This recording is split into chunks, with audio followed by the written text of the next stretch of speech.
నెల్లూరు నగరంలోని స్థానిక Minerva grand hotel నందు ఏర్పాటు చేసిన విలేకరుల సమావేశంలో చెన్నైకి చెందిన గ్లెనిగల్స్ హాస్పిటల్కు చెందిన senior inter conventional cardiologist doctor Guruprasad మాట్లాడుతూ నెల్లూరుకు చెందిన నారాయణమ్మ రక్తపోటుకు సంబంధించిన సమస్యతో హాస్పిటల్కు రావడం జరిగింది. ఇందులో మొదటిది రక్తపోటు సమస్య కాగా రెండవ రకమైన ఊపిరితిత్తులతో ఏర్పడే రక్తపోటు సమస్యగా గుర్తించి ఇందుకు ఇండియాలో ఎటువంటి చికిత్స లేదు. కానీ హాస్పిటల్ సిబ్బంది విదేశాల్లో ఉండేటటువంటి పల్మనరీ డినర్వేషన్ చికిత్స ద్వారా ఇండియాలో మొట్టమొదటిసారి చేయడమని, అది రోగికి విజయవంతం కావడం ఎంతో గొప్ప విషయమని అన్నారు. విదేశాలకే పరిమితమైన ఇటువంటి చికిత్స ఇండియాలో ఇప్పుడు గ్లెనిగల్స్ హాస్పిటల్లో అందుబాటులోకి రావడం జరిగిందని తెలిపారు. తదనంతరం hospital senior consultant doctor Balasubrahmanyam మాట్లాడుతూ రోగి చికిత్స అనంతరం ఒక్క రోజులోనే డిశ్చార్జ్ చేయడం జరిగిందని తెలిపారు. ఈ పల్మనరీ డినర్వేషన్ చికిత్స రోగులకు మంచి ప్రత్యామ్నాయమని, ఉపశమనం కలిగిస్తుందని, వారి జీవన నాణ్యతను మెరుగుపరుస్తుందని, రోగులకు మెరుగైన ఫలితాలు అందించడం హాస్పిటల్ కట్టుబడి ఉందని తెలియజేశారు. తదనంతరం రోగి నారాయణమ్మ మాట్లాడుతూ తన జీవన విధానం మార్పైందని, శ్వాసలోపం, అలసట తగ్గాయని, నాకు కొత్త జీవితాన్ని అందించిన డాక్టర్లకు కృతజ్ఞతలు తెలియజేశారు. ఈ కార్యక్రమంలో హాస్పిటల్కు చెందిన సాంకేతిక సిబ్బంది తదితరులు పాల్గొన్నారు. విచ్చేసిన పత్రికా మిత్రులకు, మన గ్లోబల్ గ్లెనిగల్స్, ఇంతకుముందు గ్లోబల్ అని ఉండేది, ఇప్పుడు గ్లెనిగల్స్ హెల్త్ సిటీ చెన్నై పేరు మార్చడం జరిగింది. అంటే చాలామంది మీకు గ్లోబల్ హాస్పిటల్ అనే సుపరిచితమే. సో ఇప్పుడు అది గ్లెనిగల్స్ హాస్పిటల్ అని నామాంతరం చెందింది. సో ఆ హాస్పిటల్లో హార్ట్ ఫెయిల్యూర్ స్పెషలిస్ట్గా నేను డాక్టర్ గురుప్రసాద్, గోవిని బాలసుబ్రహ్మణి, మన తెలుగు ఆయనే డాక్టర్ ట్రాన్స్ప్లాంట్ సర్జన్, డాక్టర్ సింధూర ట్రాన్స్ప్లాంట్ పల్మనాలజిస్ట్, గీత్ ఇందాక చెప్పినట్ల మన వీటన్నిటికీ మేనేజర్. ముఖ్యంగా ఈరోజు ప్రెస్ మీట్ యొక్క ఉద్దేశం జస్ట్ ఒక రెండు సంక్షిప్తంగా చెప్పాలంటే, ప్రపంచాన్ని మార్చినవి రెండు మూడు ముఖ్య విషయాలు ఉన్నాయి. ఒకటి వ్యాపారం, అంటే వర్తక వ్యాపారం అనేది చాలా మార్చింది ప్రపంచాన్ని. ఎడిసన్ బల్బు కనిపెట్టిన ఈరోజు మన దగ్గరికి బల్బు వచ్చిందంటే అది మార్కెటింగ్, దానికి సంబంధించిన స్ట్రాటజీ వల్ల. రెండవది వార్త, మీడియా. అంటే సోషల్ మీడియా ఎంత పవర్ఫుల్లో అందరికీ తెలుసు. కాకపోతే నేను ఎప్పుడూ ఒక ఉదాహరణని కోట్ చేస్తుంటాను. వైన్ గ్లాస్లో వైన్ పోకపోతే, వైన్ పోలేదనుకోండి, మనం వైన్ ప్లేస్లో గ్యాస్ ఉంటుంది అంతే. అంటే ఒక మంచి వార్తని మనం సమాజంలో నింపకపోతే అన్ని గాలి వార్తలు ప్రచారం అవుతూ ఉంటాయి. సో మంచి అనే దానికి ఎప్పుడు దాని స్థానాన్ని దానికి మనం ఇవ్వకపోతే అది మన బాధ్యత. అంటే అది సొసైటల్ క్రైమ్ అవుతుంది. మాకన్నా పత్రిక, అంటే సోషల్ మీడియా వ్యక్తులకు కానీ పత్రిక, ఎందుకంటే ఎన్ని నెగటివ్ వార్తలు ప్రచురించినా ఒక పాజిటివ్ వైబ్, ఒక మంచికి దాని స్థానాన్ని మనం మీడియాలో, అంటే వార్త రూపంలో కల్పించకపోతే అది సొసైటీకి మనం అన్యాయం చేసిన వాళ్ళం అవుతాం. సో అది ఒక మన సొసైటల్ రెస్పాన్సిబిలిటీ. అంటే ఇటువంటిది ఉంది అని ఒక మంచిని సమాజానికి చెప్పడం కూడా మనందరి బాధ్యత. ఇది ఇంట్రడక్షన్ అనుకోండి. ఇంకా విషయానికి వస్తే, బీపీ రెండు రకాలుగా ఉంటుందండి. ఒకటి మనందరూ అనుకునే రక్తపోటు, చేతిలో డాక్టర్లు చెక్ చేసి చెప్తుంటారు మెషిన్ ద్వారా, ఇది అయ్యా మీకు బీపీ వచ్చింది, మందులు వేసుకోండి. ఇంకొక విధమైన రక్తపోటు ఉంది, అది గుండెలో మాత్రమే పెరిగే రక్తపోటు. దీన్ని పల్మనరీ హైపర్ టెన్షన్ అంటారు. దురదృష్టవశాత్తు అధిక రక్తపోటు వయసు అయితే వచ్చే జబ్బు, కానీ ఈ పల్మనరీ హైపర్ టెన్షన్ అంటే ఊపిరితిత్తులు స్పాంజిలాగా సంకోచించి వ్యాకోచించాల్సిన ఊపిరితిత్తులు స్పాంజిలాగా ఎలాస్టిక్ రబ్బర్, ఒక బెలూన్ లాగా ఉండాల్సిన ఊపిరితిత్తులు గట్టిగా అయిపోయి, ఇటుక రాయిలాగా అయిపోయి, ఆ సంకోచ వ్యాకోచాలు మానితే ఆక్సిజన్ సరిగా అందక గుండె లోపల బీపీ పెరుగుతుంది. దీన్ని పల్మనరీ హైపర్ టెన్షన్ అంటారు. దురదృష్టవశాత్తు ఇది చిన్న వయసులో వస్తుంది, పెరుగుతూనే ఉంటుంది. దీనికి మందులు లేవు, అనేటివి లేవా, దీన్ని ఏం చేసుకోలేమా అనే ఒక క్వశ్చన్ మీద రీసెర్చ్ చేసి కొద్దిమంది ఇంటర్నేషనల్ కొలాబరేషన్స్తో ఒక కొత్త చికిత్సా విధానం అనేది డిజైన్ చేయగలిగాం మేము గ్లెనిగల్స్ హాస్పిటల్లో. ఫస్ట్ టైం మన ఇండియాలో రేడియో ఫ్రీక్వెన్సీ అబ్లేషన్, దాన్నే పల్మనరీ డీనర్వేషన్ థెరపీ. ఈ పదం అనేది పల్మనరీ డీనర్వేషన్ థెరపీ అంటే ఆ ఊపిరితిత్తుల్లో రక్తనాళాలకి టాక్సిక్ కెమికల్ అంటే విష పదార్థాన్ని రిలీజ్ చేసే సింపథెటిక్ నర్వస్ సిస్టమ్ అని ఉంటుంది. అటువంటి దానికి లేజర్ ట్రీట్మెంట్ లాంటి రేడియో ఫ్రీక్వెన్సీ చికిత్సా విధానం ద్వారా ఆ టాక్సిక్ హార్మోన్స్ తగ్గించి ఆ బ్లడ్ ప్రెషర్ని తగ్గిస్తే పేషెంట్కు ఆయాసం అనేది తగ్గుతుంది, లైఫ్ స్పాన్ పెంచుకోవచ్చు. ఈ థెరపీని ఫస్ట్ టైము మన ఇండియాలో మన హాస్పిటల్ గ్లెనిగల్స్ హాస్పిటల్ చెన్నైలో చేయగలిగా. పేషెంట్ కూడా ఎవరో గారు with her permission, patient with her consent. So మన నెల్లూరు పక్కన ఏ ఊరమ్మా? ఆ పల్లె ఈమెని గత 12 ఏళ్ళుగా చూస్తున్నా నేను, 10 ఏళ్ళ పైనగా మన పేషెంటే రెగ్యులర్గా చూస్తూ ఉన్నా. ఆమె ప్రతిసారి పాపం తన ఇబ్బంది చెప్తూ ఉంది. అంటే ఇన్నేళ్లుగా ఒక మెడిసిన్ ద్వారా రాబట్టగలిగినాం. కానీ ఇంకా కష్టమైన స్టేజ్లో ఏదో ఒకటి చేయాలి, తప్పదు. ప్రతి ఒక్కరికి ట్రాన్స్ప్లాంట్ లక్షల్లో పని. తమిళనాడు లాంటి స్టేట్స్లో కొన్ని గవర్నమెంట్ సపోర్ట్ చేస్తాయి. ఇక్కడ ఇంకా గవర్నమెంట్ సిస్టమ్స్ ఇంకా సెటిల్ అవ్వాలి త్వరలో. అంటే మన గవర్నమెంట్ కూడా, ఆంధ్ర గవర్నమెంట్ కూడా ఇటువంటి రేర్ కేసెస్ మీద స్పందించి సపోర్ట్ చేస్తుందని నేను ఆశిస్తాను. మరి ఈ బిట్వీన్లో అందరూ లక్షలు పెట్టుకోలేరు, ప్రతి ఒక్కరికి ఆర్గన్ దొరకదు. ఇదే అంగట్లో అమ్మే వస్తువు కాదు. ఎవరో ఒకళ్ళు చనిపోతేనే మనకు దొరికే అదృష్టం అది. ఒకళ్ళ డొనేషన్ ఇస్తేనే మనకు ఆర్గన్ అనేది వస్తుంది, అవయవ మార్పిడి అనేది. సో కాబట్టి అంత త్వరగా అయ్యే చికిత్సా విధానాలు కాదు. అంతవరకు ఇబ్బంది పడకుండా ఏమైనా చేయగలమా అనే నిరంతరమైన ఆలోచన ఇది. ఇటువంటి కొంతమంది డాక్టర్స్ ఒక టీమ్గా ఏర్పడి ఒక నూతన చికిత్సా విధానాన్ని కనిపెట్టడం జరిగింది. ఫస్ట్ టైం ఈ పల్మనరీ డీనర్వేషన్ థెరపీని సక్సెస్ఫుల్గా, ఇది సర్జరీ కాదు గుర్తుపెట్టుకోండి, ఆపరేషన్ లేకుండా తొడ ద్వారా రోబోటిక్ వైర్స్తో చేయగలిగిన ఒక చికిత్సా విధానం.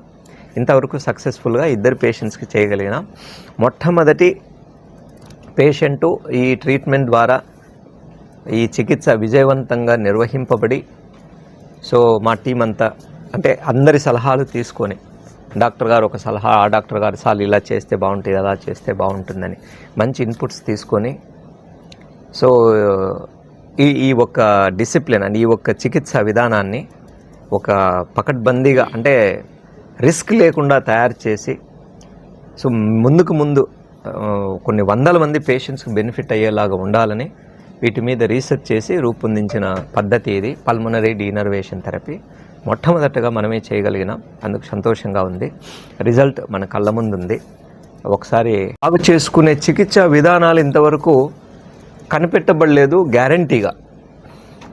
ఇంకా లాస్ట్ అంటే మొత్తం ఇంకా జీవితమే లేదు, అంతా ఫెయిల్ అయిపోయింది, గుండె పనికిరాదు, మొత్తం అదే ఊపిరితిత్తులు చెడిపోయినాయి, దానివల్ల గుండె పూర్తిగా ఫెయిల్ అయిపోయింది అనే సిచ్యువేషన్లో ఇట్లాంటి మన ట్రాన్స్ప్లాంట్ సర్జన్స్ దగ్గరకు వస్తే ఆ ఊపిరితిత్తుల్ని లేదా గుండెని మార్చేయాలంతే.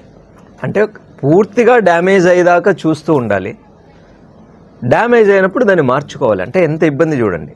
అంటే ఆ ప్రాసెస్లో పేషెంట్స్కి ఎంత ఇబ్బంది ఉంటుందంటే, మొన్నే ఒక 20 ఏళ్ళ అమ్మాయికి ప్రొసీజర్ చేసాం, ఇంకా పెళ్ళవలేదు, జాబ్ చేసుకుంటూ ఉంటుంది, తండ్రి చనిపోయాడు, చిన్న ఫ్యామిలీ. అంటే వీళ్ళు అంటే ఎలా సంపాదించి కెరియర్ చూసుకొని పెళ్లి చేసుకొని పిల్లలతో సుఖ సంతోషాలుగా ఉండాల్సిన ఒక చక్కటి అమ్మాయి ఇటువంటి జబ్బు వచ్చిందనుకోండి. అంటే మందులు లేవు, ట్రీట్మెంట్లు లేవు, ఆపరేషన్లు చేయలేం. లాస్ట్ అది అంటే ఈ కష్టాన్ని భరించుకుంటూ ఒక 2-3 ఏళ్ళు గడిపితే అది ఫెయిల్ అయ్యే వరకు ఆగి అప్పుడు గుండె మార్చుకోవాలి లేదా ఊపిరితిత్తులు మార్చుకోవాలి. అంటే ఇది ఒక విధంగా శాపం లాంటిది. అంటే సైంటిఫిక్గా కూడా మేమంతా కూడా చాలా రీసెర్చెస్ చేస్తూ ఉంటాం ఇటువంటి అంటే చికిత్స లేని జబ్బుల గురించి. ఏదైనా చేయగలమా? డాక్టర్లలో 3 చెప్పుకోవచ్చు, ఉత్తమ వైద్యుడు, ఉత్తుత్త వైద్యుడు, ఉత్త వైద్యుడు అని. అంటే ఉత్తమ వైద్యుడు ఏం చేస్తారంటే జబ్బును రాకుండా చేసేవాడు. అంటే మీకు నిజంగా అయ్యా మీకు హెల్త్ ఎడ్యుకేషన్ గురించి చెప్పి ఈ రిస్కులన్నీ చెప్పి చేసేవాడిని నిజంగా ఉత్తమ వైద్యుడు అంటారు, అత్యుత్తమ వైద్యుడు.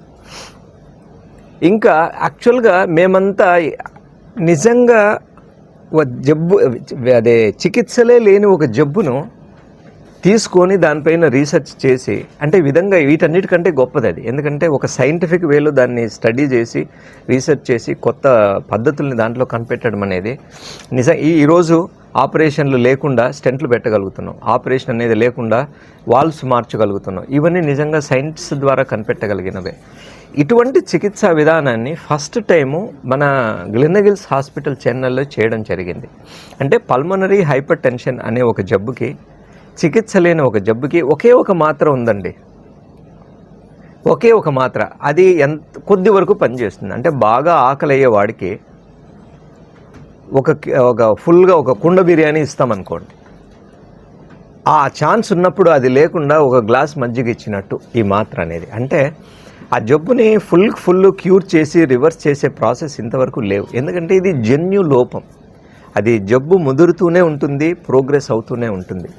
మరి ఇట్లాంటి కఠినమైన రేర్ అని చెప్పలేమండి. ఎందుకంటే చెక్ చేస్తే 1000 మంది ఆడవాళ్ళల్లో ఇటువంటి జబ్బులు బయటపడవచ్చు.